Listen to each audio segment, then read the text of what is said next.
ఈజీగా టేస్టీగా ఇడ్లీలోకైనా దోశలోకైనా రుచికరమైనటువంటి గ్రీన్ పల్లీ చట్నీ. గుప్పెడు పల్లీలు, పుట్నాల పప్పు, కొత్తిమీర, చింతపండు, పచ్చిమిరపకాయలు, జీలకర్ర, వెల్లుల్లి రెమ్మలు. ఇలా వీటన్నిటిని నూనెలో వేయించకుండా చక్కగా మిక్సీ జార్లో వేసుకొని తగినంత ఉప్పు వేసుకొని మెత్తగా మిక్సీకి పట్టుకోవాలి.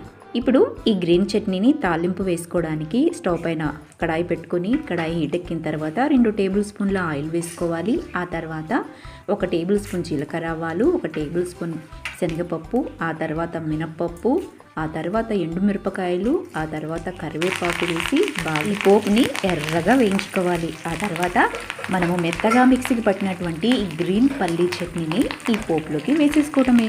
ఓకే ఫ్రెండ్స్, సింపుల్గా హెల్తీగా రుచికరంగా ఈ గ్రీన్ పల్లి చట్నీ మనకు రెడీ అయిపోయింది. ఓకే ఫ్రెండ్స్, ఈ పల్లి చట్నీ మీరు కూడా ట్రై చేయండి. మీకు ఎలా వచ్చిందో కామెంట్ సెక్షన్లో తెలియచేయండి.